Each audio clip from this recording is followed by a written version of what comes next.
नमस्कार दोस्तों। माँ भगवती आपके ऊपर सदैव अपना आशीर्वाद बना के रखें, आपके ऊपर कृपा बना के रखें। तो आज हम दुर्गा सप्तशती का छठा अध्याय श्रवण करेंगे, जिसके सुनने और पढ़ने के से ही हमारे दुखों का अंत हो जाता है। तो इस प्रकार से आज अध्ययन हम लोग करेंगे। मैं सर्वजेश्वर भैरव के अंक की निवासिनी परम श्रेष्ठ पद्मावती देवी की आराधना करता हूँ। हे देवी, नागराज के आसन पर आसीन है। नागों के फड़ों से शोभित होने वाली मणिमाला से उनका शरीर भाषित हो रहा है। उनके अंगों की दीप्ति सूर्य के समान है और तीन नेत्र उनके सौंदर्य का वर्धन कर रहे हैं। उनके हाथों में माला, कुंभ, कपाल और कमल है तथा उनके मस्तक में अर्धचंद्र का मुकुट शोभायान हो रहा है।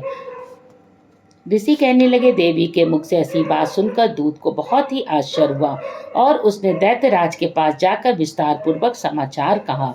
दूत के से ऐसी बात सुनकर वह दैत्यराज अत्यंत क्रोधित हो उठा और अपने सेना नायक धूम्रलोचन से कहा, धूम्रलोचन, तुम अतिशीघ्र अपनी सेना के साथ जाकर उस दुष्ट स्त्री का केश बलपूर्वक खींचते हुए यहाँ उठा कर लाओ। उसका रक्षक यदि यक्ष, गंधर्व, देवता आदि कोई भी हो तो तुम उसे अवश्य ही मार डाला। तब ऋषि ने कहा। शुंभ का आदेश पाकर वह धूम्रलोचन अपनी 7,000 सेना के साथ वहां से तुरंत ही चल पड़ा।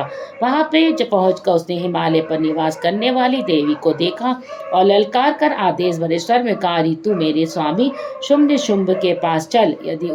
यदि इस समय तू स्वेच्छा से मेरे साथ नहीं चलेगी तो मैं तेरे केश पकड़कर घसीटते हुए जबरन तुम्हें लेकर चलूंगा। तब देवी ने उससे कहा, तुम दैत्यराज के आदेश से आए हो और तुम स्वयं ही बलवान हो तथा तुम्हारे साथ इस समय विशाल वाहिनी है। ऐसी अवस्था में यदि तुम मुझे बलात् कर भी ले चलोगे तो मैं तुम्हारा क्या बिगाड़ सकूंगी। ऋषि ने कहा। देवी के उत्तर से धूम्रलोचन उनकी ओर दौड़ पड़ा। तब देवी अंबिका ने हूँ शब्द का उच्चारण करके उसे भस्मीभूत कर डाला। तत्पश्चात क्रुद्ध हुई इस विशाल सेना ने देवी पर आक्रमण कर दिया। फिर अंबिका और राक्षसी सेनाओं से तीक्ष्ण बाणों, शक्तियों और फरसों का युद्ध आरंभ हो गया। इतने में ही देवी का वाहन सिंह भी क्रोध से गर्जन करते अपनी गर्दन से बालों को हिलाता हुआ असुरों की सेना से में कूद पड़ा। उस सिंह ने कुछ राक्षसों को पंजों के खरोच से, कितनों को अपनी जबड़ों में विदीर्ण करके, अपने कितनों को धराशायी करके ओष्ठ की दाढ़ी प्रहार करके मार डाला। कितने दानवों का उस सिंह ने अपने नाखूनों से पेट फाड़ दिया। कितनों के सिर थप्पड़ मार मार कर धड़ से अलग कर दिया। कितनों की भुजाएं, मस्तक उसने काट खाए। उनकी गर्दन के बाल हिलाते हुए कितनों के ही पेट चीर कर उसने रक्तपान कर डाला।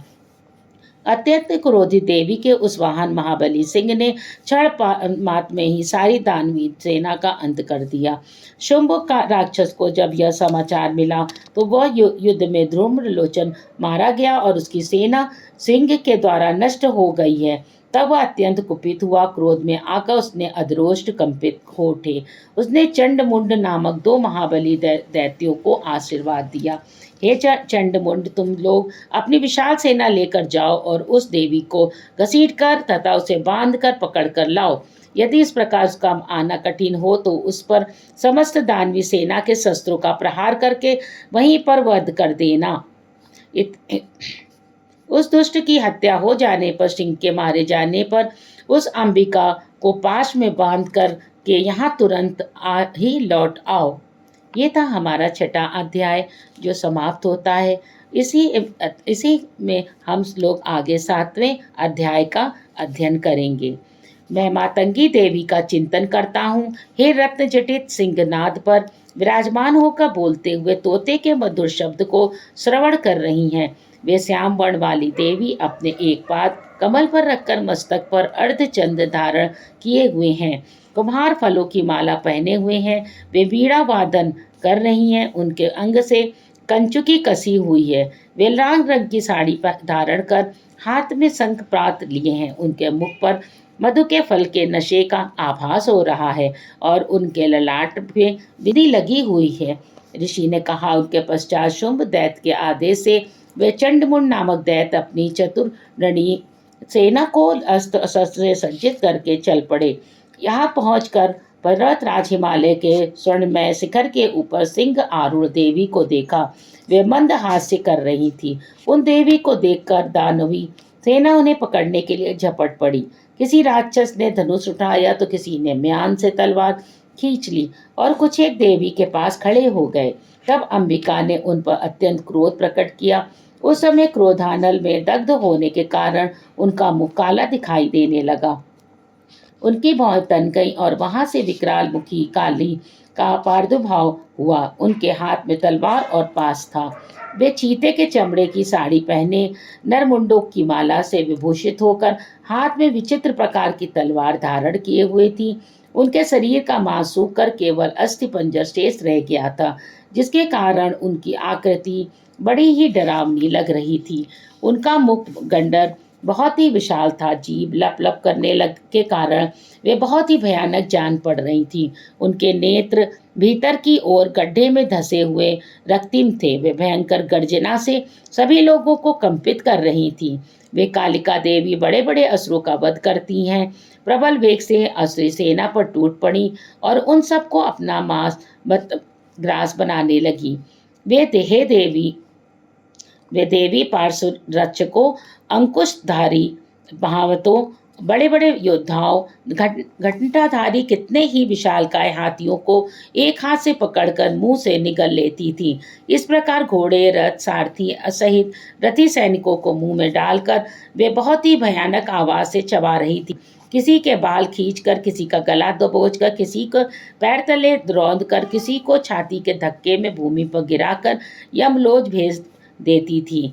वे दैत्यों द्वारा निक्षिप्त बड़े बड़े अस्त्रों को मुंह से पकड़कर दांतों से चूर चूर कर डालती। काली ने उन बलशाली दुराचारी दैत्यों की समस्त सेना को मसल दिया।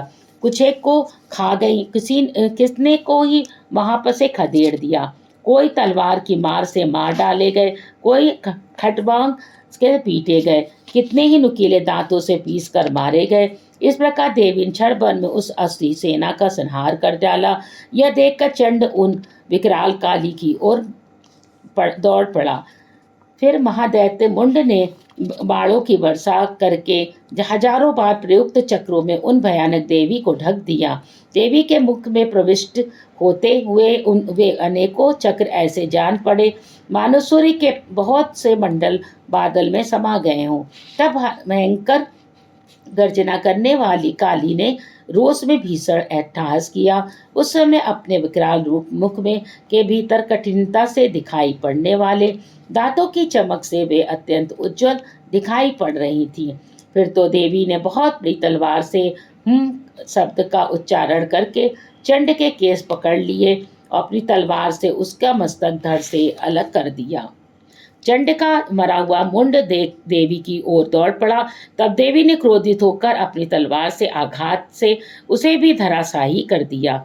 चंड मुंड के मरते ही बची खुची सेना भय से व्याकुल होकर रणभूमि से पलायत हो गई। तब देवी ने चंड मुंड के कटे हुए मस्तक को हाथ में लेकर चंडिका के पास पहुंचकर विकट अट्टहास करके कहा, हे देवी, मैंने इस महापशु चंड मुंड को तुम्हें अर्पित किया। अब युद्ध भूमि में तुम शुंभ और निशुंभ का स्वयं ही संहार करना। चंडमुंड के मस्तक को देखकर कल्याणमयी चंडी ने काली से मधुर स्वर में कहा। इस तरह से दुर्गा सप्तमी अध्याय 7 समाप्त होता है। हमारे चैनल को अगर आपने सब्सक्राइब नहीं किया है, लाइक नहीं किया है, तो हमारे चैनल को लाइक सब्सक्राइब कर दें। धन्यवाद।